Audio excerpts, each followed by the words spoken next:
अब मैं आपको राजनीति के कुछ दिग्गज चेहरे दिखाता हूं। आपको इन चेहरों को पहचानना होगा और बखूबी आप पहचानते भी हो। इन पांचों चेहरों को देखिए आप जरा। ममता बनर्जी, शरद पवार, उसके अलावा के चंद्रशेखर राव, जगन मोहन रेड्डी, नवीन पटनायक, ये सभी लोग हैं। आप इनके चेहरों से वाकिफ होंगे। इनमें कुछ बातें कॉमन हैं। ये सभी कभी ना कभी कांग्रेस का हिस्सा थे, लेकिन अपनी अपनी वजहों से, अलग अलग वजहों से अलग अलग पार्टी बनाई। हालांकि नवीन पटनायक खुद नहीं बल्कि उनके पिता कांग्रेस में थे और अलग हुए थे। अब इनकी फिर से कांग्रेस में वापसी की बात है। एक बात एक और कॉमन है, ये सभी के सभी सत्ता से बाहर हो चुके हैं। तो क्या इन क्षत्रपों की कांग्रेस में वापसी हो सकती है? ये कहां तक संभावनाएं हैं, कितनी प्रबल संभावनाएं हैं और इसका असर क्या होने वाला है? रिपोर्ट जरा देखिए। कांग्रेस में आकर कांग्रेस के झंडे के नीचे अपनी नई शुरुआत करनी चाहिए और कांग्रेस को मजबूत करना चाहिए। तो सबको लगता है कि अब देश बचाने के लिए कांग्रेस के साथ आना चाहिए। जी हमारे लिए, मेरे लिए व्यक्तिगत, मेरे बड़े भाई हैं, तो उन्होंने एक अच्छा सुझाव दिया है।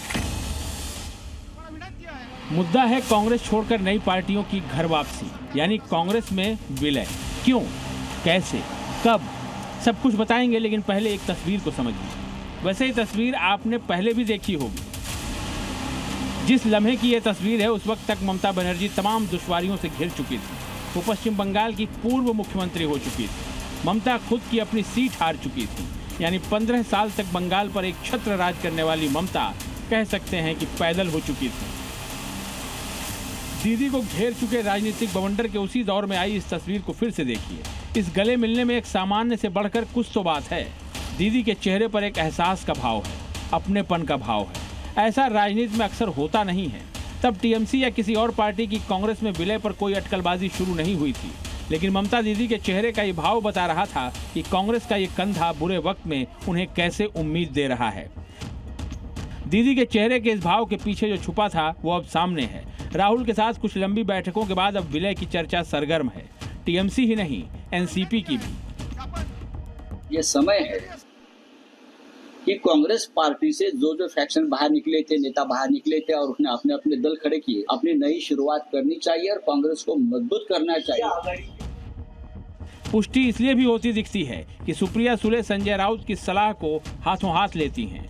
हाँ तो नहीं करती, सीनियर पवार के होते हुए कर भी नहीं सकती, लेकिन जो बोलती हैं उसके संदेश बिल्कुल साफ हैं। संजय राउत जी हमारे लिए, मेरे लिए व्यक्तिगत, मेरे बड़े भाई हैं, तो उन्होंने एक अच्छा सुझाव दिया है। लेकिन वो सर आपको क्या होगा, कैसे होगा, ये वक्त ही बताएगा। 3 चुनाव में ट्रिपल डिजिट से दूर जा रही कांग्रेस के लिए टीएमसी की हार में लॉटरी लगती दिख रही है। लिहाजा वेलकम करने में कोई गुरेज ग्रैंड ओल्ड पार्टी की तरफ से भी नहीं है। ममता बनर्जी हो, शरद पवार जी हो, वो सबको लगता है कि अब देश बचाने के लिए कांग्रेस के साथ आना चाहिए। बीजेपी से मिलकर मुकाबले के लिए पक रही इस खिचड़ी की गंध से अब तक आप इसके जायके को पहचान चुके होंगे, लेकिन संजय राउत की नेक सलाह के उस हिस्से पर भी गौर करना जरूरी है जिसमें वो टीएमसी एनसीपी से आगे कांग्रेस का ऑफर लेकर बीजेडी, वाईएसआर कांग्रेस और बीआरएस तक भी अप्रोच कर रहे हैं। चाहे महाराष्ट्र हो, चाहे पश्चिम बंगाल हो, चाहे उड़ीसा हो, चाहे तेलंगाना हो, चाहे आंध्र हो, सभी ने कांग्रेस में आकर कांग्रेस के झंडे के नीचे अपनी नई शुरुआत करनी चाहिए और कांग्रेस को मजबूत करना चाहिए।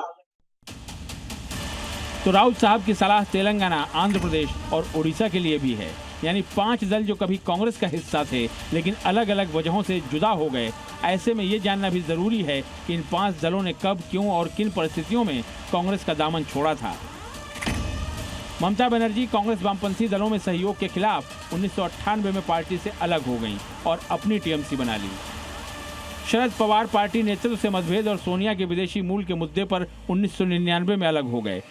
तो जगन मोहन रेड्डी पिता की मौत के बाद मुख्यमंत्री पद की दावेदारी नकारे जाने पर 2010 में कांग्रेस को बाय बाय कर गए। नवीन पटनायक खुद कांग्रेस से अलग नहीं हुए, बल्कि इंदिरा गांधी से मतभेद के चलते 1969 में उनके पिता बीजू पटनायक कांग्रेस छोड़कर चले गए। के चंद्रशेखर राव भी कांग्रेस के कद्दावर नेताओं में से एक हुआ करते थे, लेकिन अलग तेलंगाना के मुद्दे पर कांग्रेस के ढुलमुल रवैये से नाराज होकर 2005 में कांग्रेस से अलग हो गए। संयोग से ये पांचों ही छत्रप फिलहाल सत्ता से बेदखल हैं, लेकिन इनमें से शरद पवार को छोड़ सभी 4 अपने दम पर अपने अपने राज्यों की सत्ता में रहे थे। ऐसे में सवाल रह जाएगा कि अगर इनमें से जिसकी भी वापसी कांग्रेस में होती है वो दिल से होगी या मजबूरी वाली। ब्यूरो रिपोर्ट, जी मीडिया।